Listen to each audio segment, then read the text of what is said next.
Bonjour ou bonsoir, tout dépend de l'heure à laquelle vous nous écoutez à travers cette chaîne YouTube de l'Église presbytérienne du Sénégal.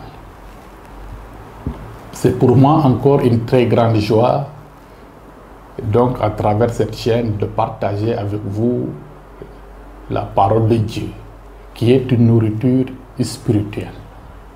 Comme nous avons besoin de nourriture physique, nous avons également besoin de nourriture spirituelle.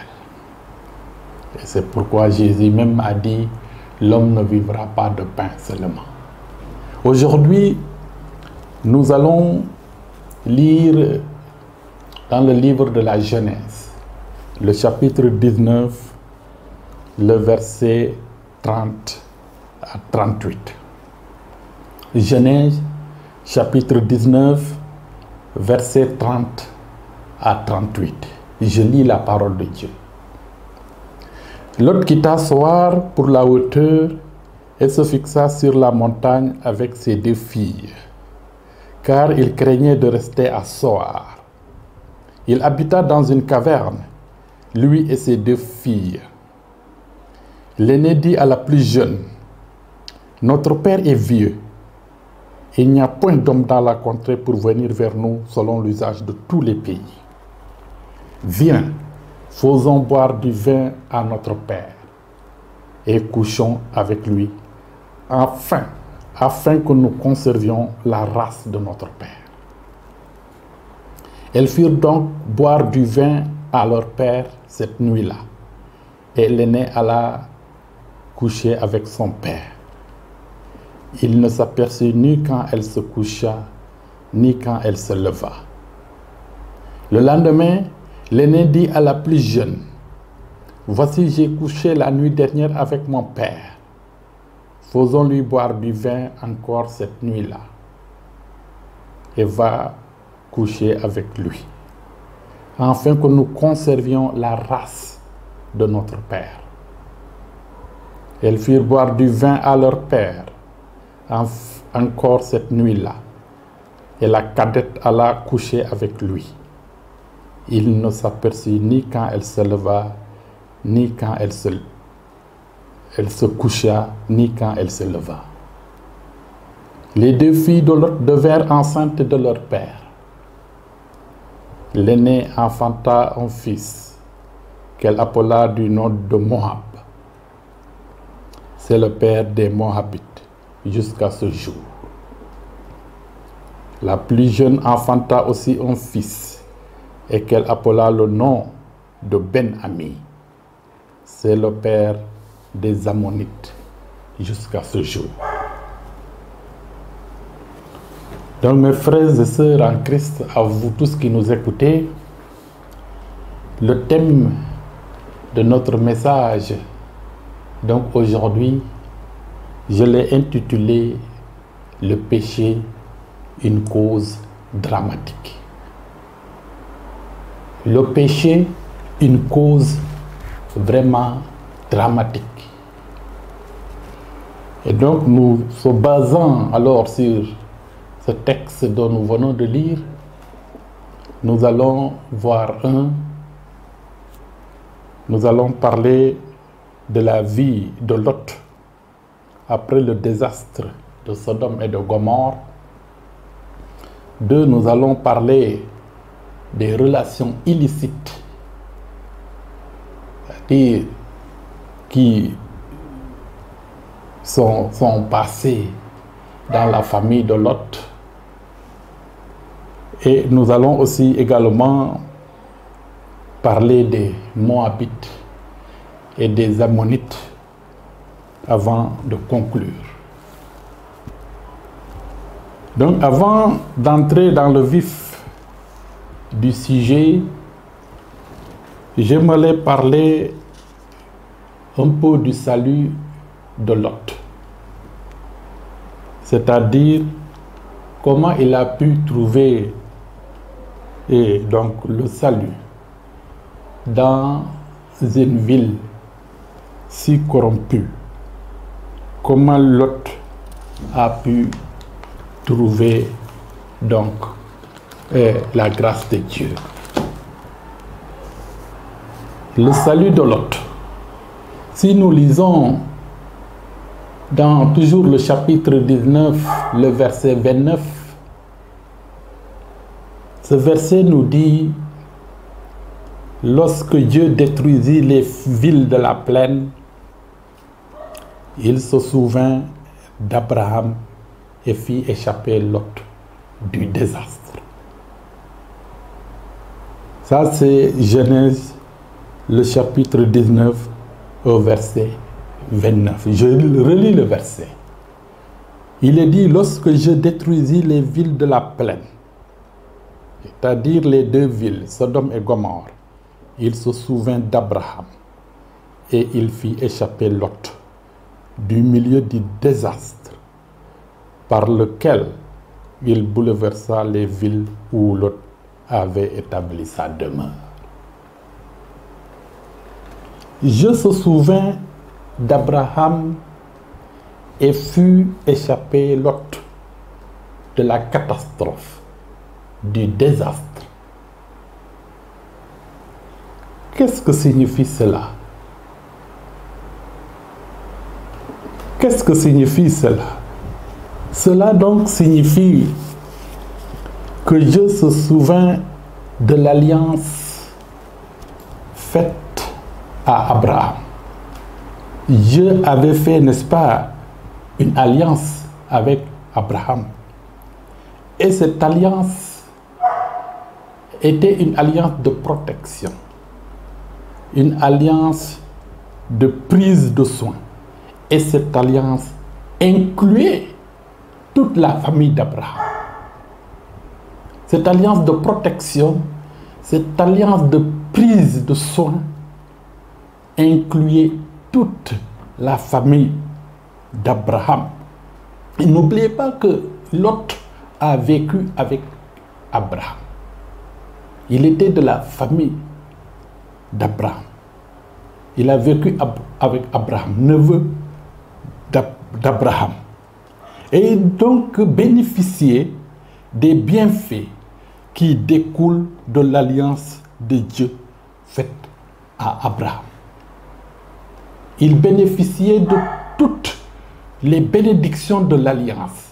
Les bénédictions de l'alliance qui stipulaient la protection, qui stipulaient, n'est-ce pas, la protection, une prise de soin. Donc Lot, malgré qu'il était éloigné d'Abraham, son oncle, il était toujours de la famille et il bénéficiait toujours des retombées, des bénédictions de cette alliance, car l'alliance incluait toute la famille d'Abraham. De ce fait, Lot était en train d'adorer Dieu dans l'alliance de Dieu faite à Abraham. Oui, dans l'alliance dont Dieu a établi avec Abraham, Lot était en train d'adorer Dieu à travers cette alliance. Et c'est pourquoi son adoration a été agréée. Son adoration a été agréée, a été acceptée, a été exaucée, a été approuvée par Dieu. Mes frères et sœurs, l'adoration agréée par Dieu est celle faite au travers de l'alliance que Dieu lui-même a établie. L'adoration agréée, l'adoration que Dieu accepte, c'est l'adoration faite dans l'alliance, dans le plan que Dieu lui-même a établi. Si on essaye d'adorer Dieu d'une autre forme, d'une autre manière, hors de l'alliance, hors du plan établi par Dieu, notre adoration n'ira nulle part. Notre adoration, je pourrais dire, ne pourrait même pas dépasser l'atmosphère. Il faut que notre adoration, nos prières soient faites dans l'alliance, dans le plan de Dieu, dans le chemin que Dieu a tracé pour que nous puissions l'atteindre. L'adoration agréée par Dieu est celle faite selon le système dont Dieu lui-même a établi pour lui rendre un culte. Voyez bien, il y a deux personnes qui ont essayé d'adorer Dieu. Mais comme l'autre s'appelait Caïn, l'autre s'appelait Abel. Mais il y a un dont Dieu a regardé un regard favorable. Il a accepté son adoration. Mais il y a un autre dont Dieu n'a pas porté un regard favorable envers sa manière de faire. Donc il faut toujours adorer selon le plan de Dieu, selon le système que Dieu lui-même a tracé pour que nous puissions l'adorer. Et c'est ainsi que nous pouvons avoir des retombées à partir de cette adoration. Nous pouvons recevoir des grâces. Et le plan que Dieu a établi pour que nous soyons, pour que nos adorations, l'adoration soit agréée par lui, c'est Jésus-Christ. Jésus-Christ est le plan. Jésus-Christ est le chemin donc par lequel Dieu répand sur nous toutes sortes de grâces. Alléluia. Donc, si on adore Dieu en dehors de son alliance ou de son système établi, notre adoration ne pourrait jamais, au plus grand jamais, être agréée par Dieu.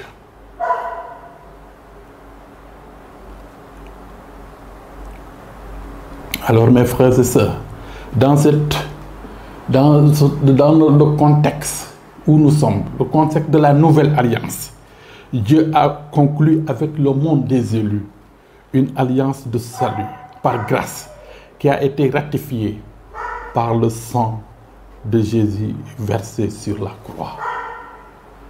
Et donc c'est par cette adoration, en acceptant ce plan, en acceptant ce principe établi par Dieu qui nous a donné son Fils, selon que la Bible dit, Dieu a tant aimé le monde qu'il a donné son Fils unique. C'est Dieu même qui a pourvu au plan de notre salut. C'est Dieu même qui a pourvu au plan de notre système d'adoration. Si nous essayons de créer un système, ou bien croire en un système, pensant que ce système va nous amener au ciel, alors nous ne faisons que perdre notre temps. Le salut, ce n'est pas venu de la terre au ciel, mais le salut vient du ciel vers la terre.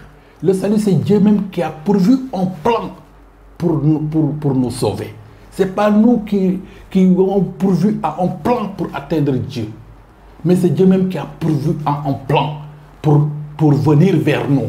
Comme il allait voir Adam, il est venu aussi nous voir, nous chercher en la personne de Jésus-Christ. Et Jésus dit, je suis le chemin, la vérité, la vie. Par Jésus-Christ, nous pouvons maintenant aller vers Dieu. Par Jésus-Christ, nous pouvons être exaucés. Par Jésus-Christ, nous pouvons recevoir toutes sortes de bénédictions. Il nous faut recevoir, accepter Jésus tout d'abord. Ensuite, tous les bienfaits vont donc ensuite couler par la grâce du Seigneur.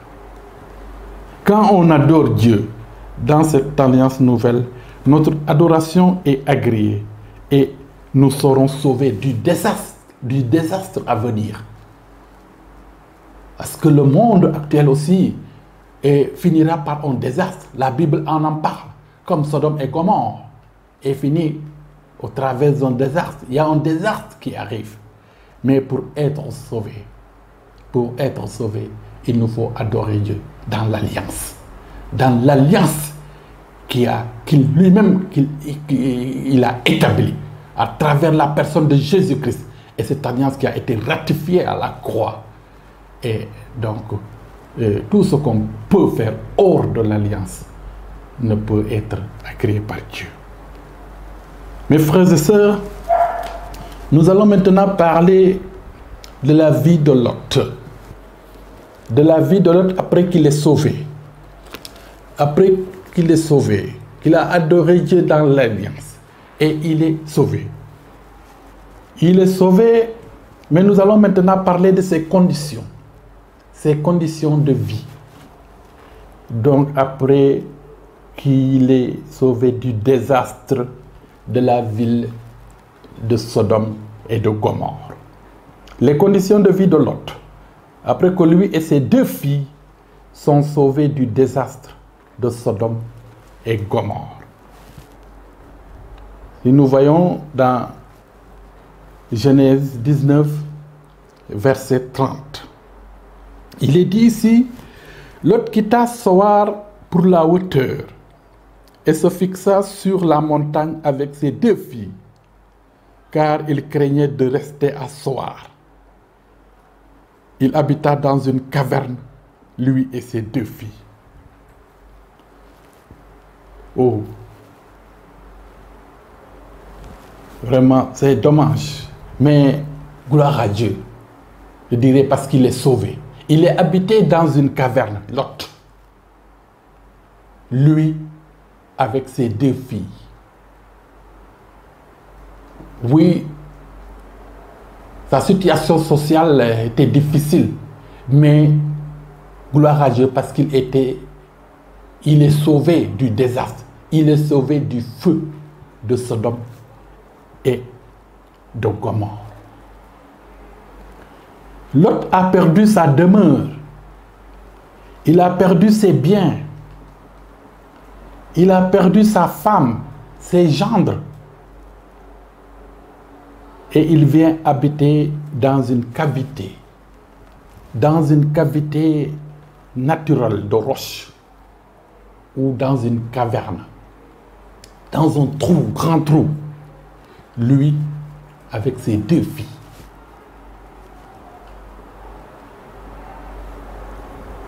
Il commença donc à cultiver certainement la terre pour s'occuper de ses 2 filles. Certainement, lui, avec ses 2 filles, toute la famille travaillait pour survivre. Oui, comme je l'ai dit, il était dans une situation difficile. Mais il devait rendre grâce à Dieu parce qu'il y avait des gens à Sodome qui brûlaient dans les flammes de feu. Même si sa situation était difficile, il devait rendre grâce à Dieu dans cette situation. Parfois, une circonstance difficile peut vous arriver. Et au lieu de se tourner vers Dieu pour lui rendre grâce, parce qu'en sachant qu'il y a des gens qui sont quelque part et qui souffrent 1000 fois pire que nous, alors on reste là, ou bien vous restez là en train de pleurnicher, de se lamenter, de se décourager et même d'entrer dans le désespoir. Il faut rendre grâce à Dieu dans des circonstances qui t'arrivent. Car Dieu voit.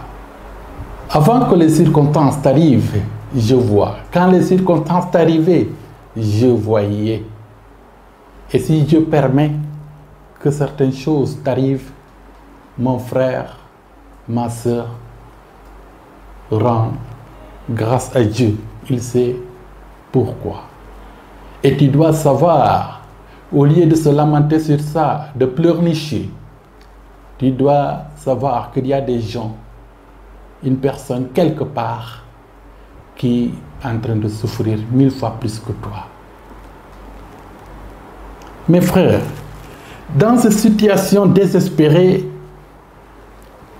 que, n'est-ce pas, et la fille de Lot a pris une décision ignoble.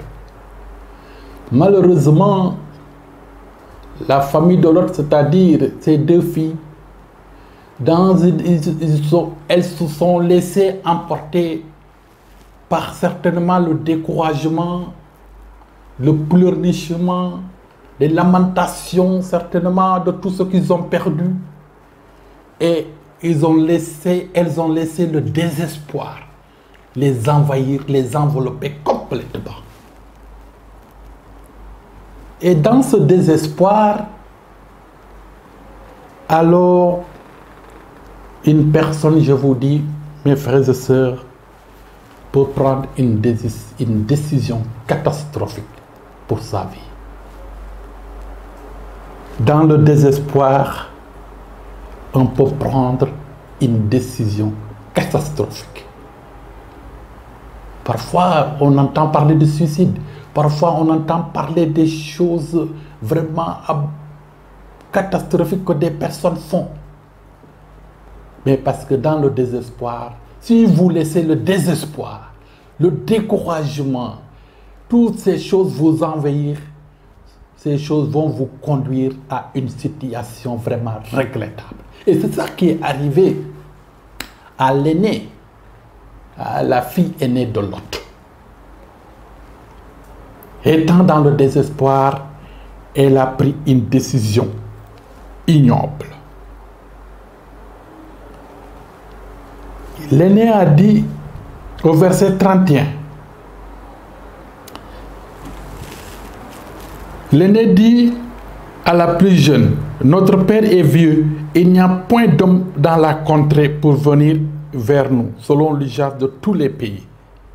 Viens, faisons boire du vin à notre père et couchons avec lui, afin que nous conservions la race de notre père. Vous avez vu le désespoir, vous avez vu cette idée ignoble, cette décision ignoble que l'aîné a eue. Mes frères et sœurs, le désespoir nous pousse, nous sort du normal pour nous amener vers ce qui est anormal. Le désespoir, mes frères et sœurs, nous sort de ce qui est acceptable pour nous pousser vers ce qui est inacceptable. Le désespoir nous pousse vers ce qui est, nous sort, excusez-moi, vers ce qui est propre pour nous amener vers ce qui est malpropre. Le désespoir nous sort de ce qui est digne pour nous amener vers ce qui est indigne. Le désespoir nous sort de ce qui est honorable pour nous amener dans des choses déshonorables. Le désespoir nous sort de ce qui est licite pour nous amener vers des choses illicites. Et nous avons vu qu'il y a eu des choses illicites qui se sont passées dans la famille de Lot. Mes frères et sœurs, étant en Christ, point de désespoir pour nous, point de découragement pour nous, parce que nous devons toujours avoir de l'espoir. Parce que Jésus-Christ est notre espoir. Jésus-Christ est notre espoir. Et c'est pourquoi le croyant ne doit jamais laisser le désespoir l'envahir. Le croyant ne doit jamais se décourager dans la vie. Le croyant ne doit jamais jeter l'éponge. Mais Jésus-Christ doit être toujours l'espoir du croyant. Parce que Jésus-Christ, il est là éternellement. Il est là pour nous soutenir. Il est là pour nous aider. Il est là pour nous consoler. Il est là et il est notre espoir. Il est notre espoir. La fille donc de Lot, en désespoir de cause, ou en l'absence d'autres possibilités à usage naturel, comme elle a dit, se donne à des faits abominables. Elle se donne à des faits abominables.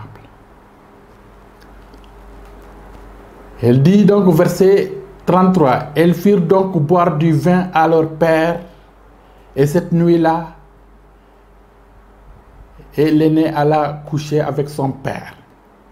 Il ne s'aperçut ni quand elle se coucha, ni quand elle se leva. Le lendemain, l'aîné dit à la plus jeune, « Voici, j'ai couché la nuit dernière avec mon père. Faisons-lui boire du vin encore cette nuit et va coucher avec lui, afin que nous conservions la race de notre père. » Elles firent boire du vin à leur père encore cette nuit-là, et la cadette alla coucher avec lui. Il ne s'aperçut ni quand elle se leva, ni quand elle se coucha, ni quand elle se leva. Les deux filles de Lot devinrent enceintes de leur père. Le déyoir. Les deux filles de Lot devinrent enceintes de leur père. Mais nous pouvons se demander, mais comment des filles de Lot osent-elles agir ainsi? Comment les filles de Lot osent-elles agir ainsi? Pourtant, Lot, la Bible nous dit que Lot était attristé. Il se sentait attristé. Il se sentait tourmenté à cause de ce qu'il voyait et entendait à Sodome et à Gomorrhe. Alors comment maintenant ces filles puissent-elles se comporter ainsi?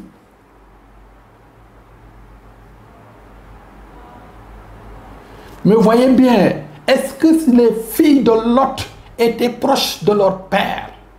Est-ce que les filles de Lot étaient obéissantes à leur père?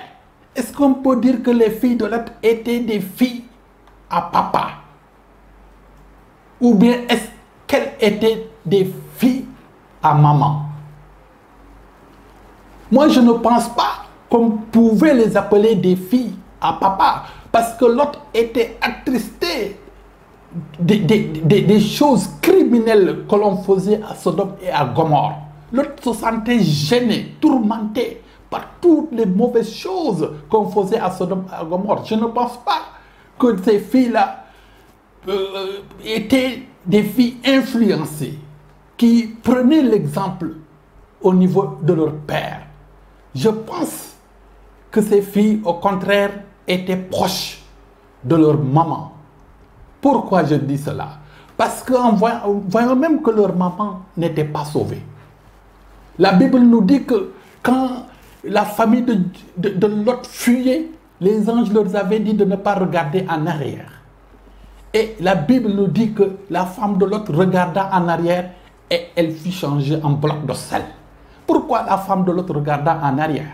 Certainement son cœur était encore à Sodome et à Gomorrhe. Elle était en train de penser, de se regretter, vraiment de tous les biens de leur vie, donc luxueuse, qu'elle était en train de vivre, qu'ils étaient en train de vivre à Sodome et à Gomorrhe. Certainement, la femme de Lot était encore attachée aux choses du monde. Et ces filles, quand on voit comment elles ont agi, certainement, on dirait que donc elles étaient plus proches de leur maman que de leur papa. Mes frères et sœurs, je vous pose cette question. Qui influence ta vie? Aujourd'hui, qui influence ta vie? Est-ce que c'est ton papa qui influence ta vie? Est-ce que c'est ta maman qui influence ta vie? Est-ce que c'est quelqu'un d'autre qui influence ta vie? Le pasteur ou bien le grand frère ou bien un autre croyant? Qui influence ta vie? Mais ce que je voudrais te dire donc à l'heure-ci où tu m'écoutes, celui ou celle qui doit influencer ta vie doit être une personne qui incarne les valeurs du royaume. La personne qui influence ta vie, quelle que soit ta parenté avec lui, doit être une personne qui incarne dans sa vie les valeurs du royaume de Dieu. Les valeurs du royaume de Dieu n'est autre que l'humilité. Les valeurs du royaume de Dieu ne sont autre chose que le service, que la foi, la confiance en notre Dieu, la crainte de l'Éternel, une vie sanctifiée. Qui influence ta vie? C'est celui qui est influencé par Dieu lui-même, par la parole de Dieu, qui incarne les valeurs du royaume.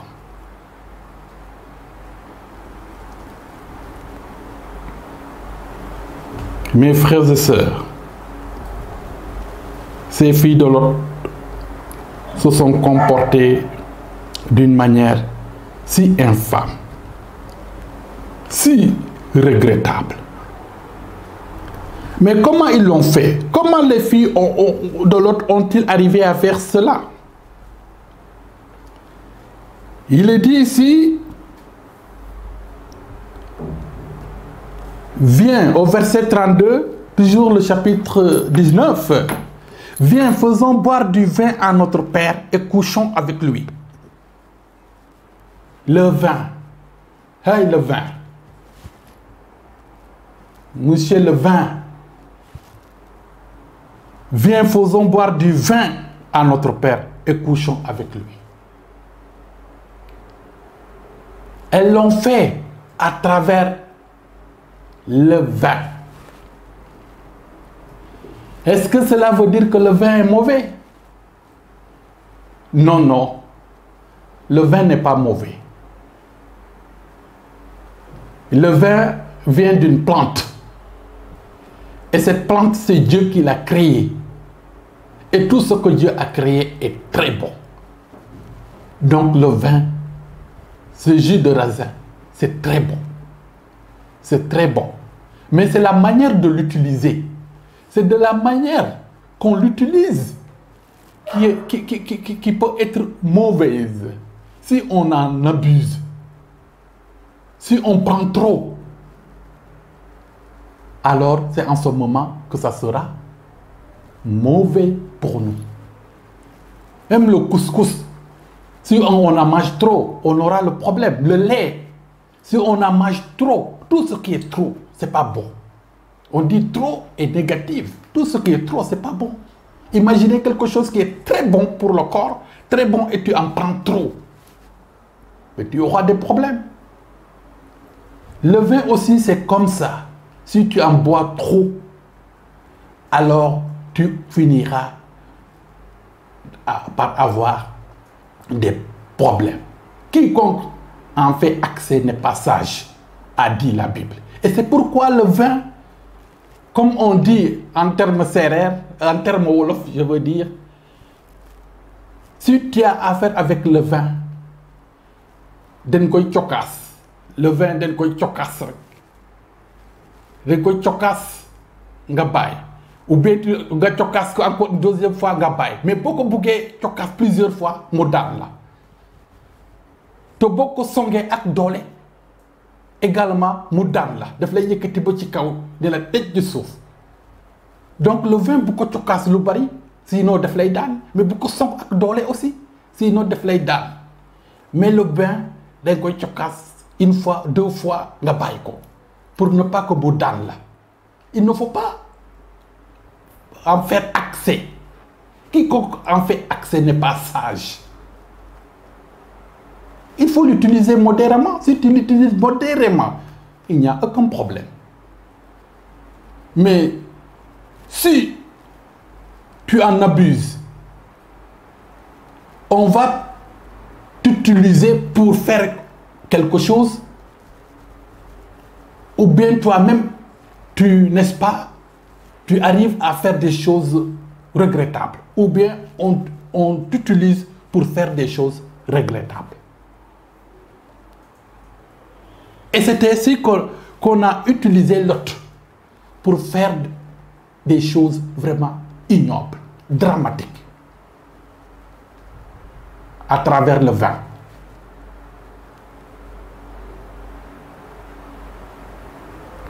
Mes frères, le vin. Imaginez encore le problème de Noé. Noé aussi, après qu'il est sorti du déluge, c'est ça qui a causé un drame dans sa famille. Parce qu'elle a bu du vin aussi. Et il a bu du vin et il est resté nu dans sa tente. Nu. Il en a bu beaucoup. Et il est resté nu. Et c'est comme ça que son fils Canaan est parti. Certainement, il se moquait de lui. Et vous avez vu ce qui en suit. Noé a maudit son fils Canaan. Tout ça, donc, vient d'où? De l'accès du vin. Ici, on voit Lot qu'on a fait boire. Et finalement, est vraiment quelque chose d'ignoble. D'ignoble s'est passé. C'est pourquoi je vous conseille, vous qui ne pouvez pas ne pas en prendre, alors prenez-le modérément.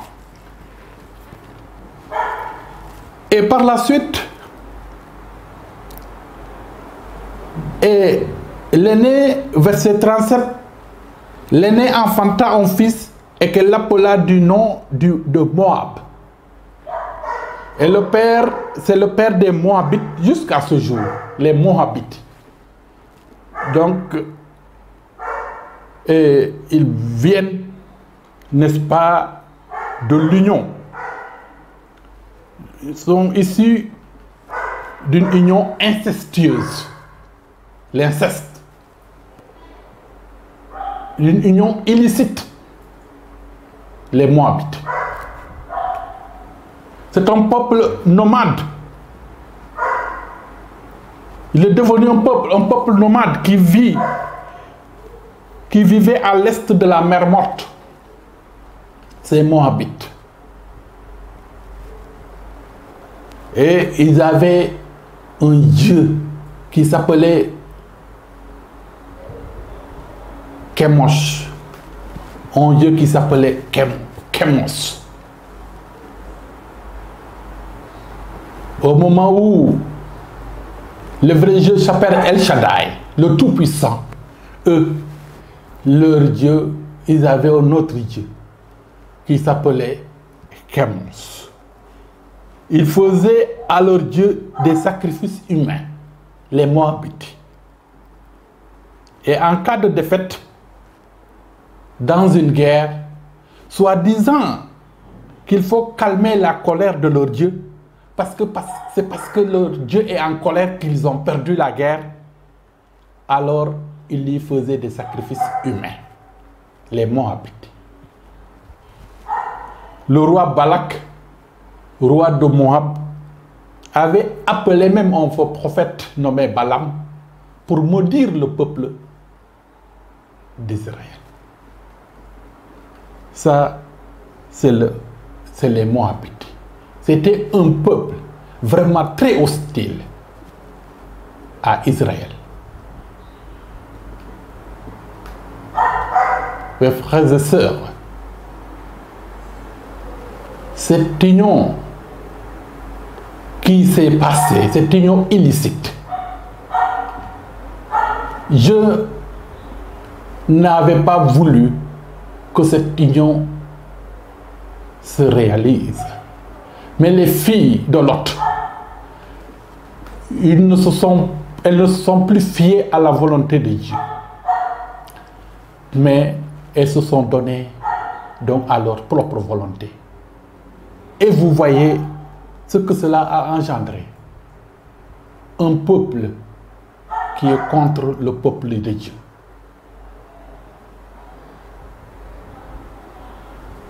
Le plan établi sans Dieu pour voir le jour. Mais sachez que ce plan-là ne pourrait jamais anéantir le plan de Dieu. Le plan établi sans Dieu peut voir le jour si Dieu laisse faire. Mais ce plan ne pourrait jamais rien contre le plan de Dieu. Les Ammonites aussi, toujours issus d'une union incestueuse de l'autre avec sa fille cadette. Il était géographiquement voisin aux Moabites. C'était aussi hostile à Israël. Ils n'aimaient pas du tout Israël. Ils n'acceptèrent pas qu'Israël passe dans leur territoire pour rejoindre la terre promise. Malgré que Israël leur avait dit, permettez-nous tout simplement de passer. Nous allons passer tout simplement par le chemin royal, par la route royale pour aller dans la terre promise. Nous ne toucherons pas de vos vignes. Nous n'avons pas besoin de vos puits pour boire de l'eau. Nous allons tout simplement passer. Permettez-nous de passer. C'est ce que les Israéliens ont dit, n'est-ce pas, au peuple, les Ammonites. Mais les Ammonites ont carrément refusé. Et ils sont allés même faire la guerre avec Israël. Mais Israël les a battus. Mes frères et sœurs, voici le peuple issu d'une union incestueuse, d'un plan purement humain, diabolique. Et ce plan, sans Dieu, qui ne glorifie pas Dieu, bien sûr, pour voir le jour, mais ça n'empêchera pas au plan de Dieu de se réaliser. Ça peut causer au plan de Dieu des peines, des difficultés et retarder certaines choses, certainement.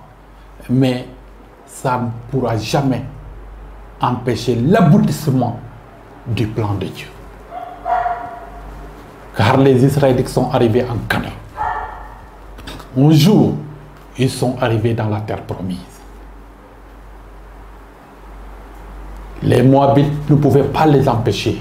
Les Ammonites ne pouvaient pas les empêcher. Le plan de Dieu aboutit toujours. Dans notre vie, il y aura des Ammonites. Il y aura des Moabites. Mais ça ne peut pas nous empêcher d'atteindre le but que Dieu a fixé pour nous.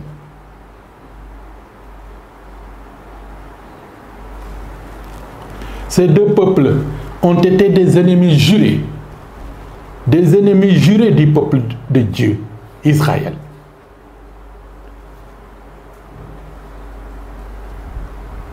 Mes frères et sœurs,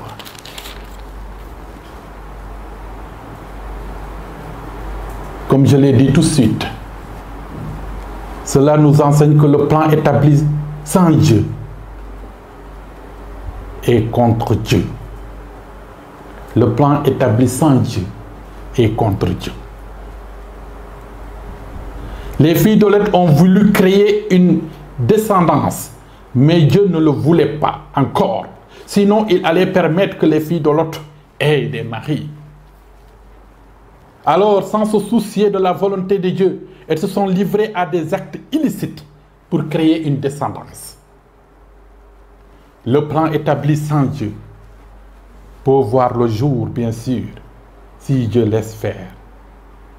Mais ce plan ira toujours en l'encontre du plan divin. Mais le plan de Dieu va toujours atteindre sa destination. Abraham a fait la même chose. Abraham et Sarah, ils ont fait la même chose. Dieu leur avait promis un fils par Sarah qui était stérile.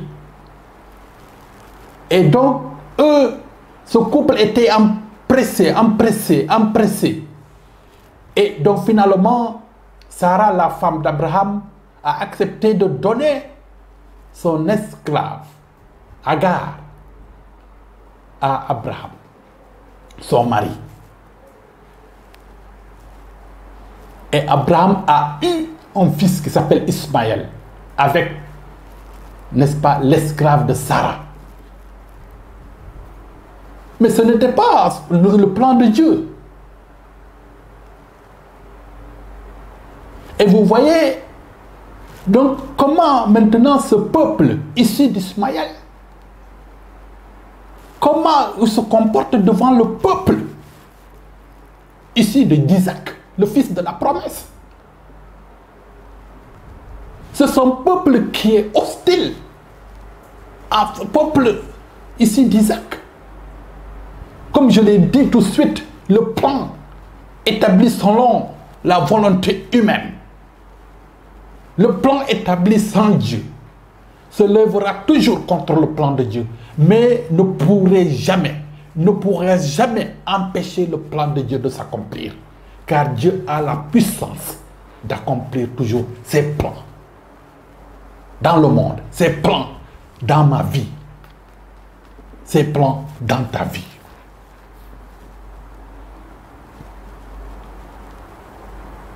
Vous voyez bien ce que cela a donné jusqu'à maintenant à cause de ce que Abraham et Sarah ont fait. Vouloir aider Dieu dans son plan, c'est méconnaître la parole de Dieu. C'est travailler même à l'encontre du plan de Dieu. Il nous faut accepter le plan de Dieu qui est préordonné pour nous en manifestant de la crainte de Dieu dans nos paroles et dans toute notre conduite. Étant chrétiens, vivons dans la crainte de Dieu. Dans nos paroles, vivons dans la crainte de Dieu, dans nos conduites. Mais si nous adoptons des plans purement humains, si nous adoptons des plans illicites, nous sortons dans le cadre de la volonté de Dieu. Rester dans le plan de Dieu, c'est rester dans sa volonté. C'est rester dans la crainte de Dieu.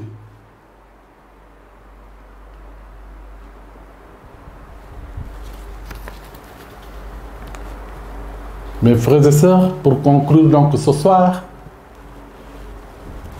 je voulais tout simplement dire qu'Abraham devait tout simplement attendre le fils de la promesse qu'il aurait de Sarah. Les filles de Lot devraient attendre tout simplement avec patience des maris. Tous les deux ont voulu aider Dieu dans son plan. Résultat, des problèmes. Acceptons le plan de Dieu dans notre vie en faisant preuve de foi, en faisant preuve d'amour, en faisant preuve de patience et d'obéissance à sa parole. Quelles que soient les circonstances, restons dans la crainte de Dieu. Restons attachés à la parole de Dieu. Restons dans la foi. Aimons toujours le Seigneur, quelles que soient les circonstances. Et c'est ainsi que le plan de Dieu va se réaliser dans notre vie. C'est parfois difficile. C'est parfois difficile, mais c'est difficile. Mais c'est parce que c'est difficile que Dieu a mis en nous son Esprit Saint. Le Saint-Esprit, qui est une puissance pour nous aider, pour nous soutenir. Car lui-même, il a dit, sans moi, vous ne pouvez rien faire.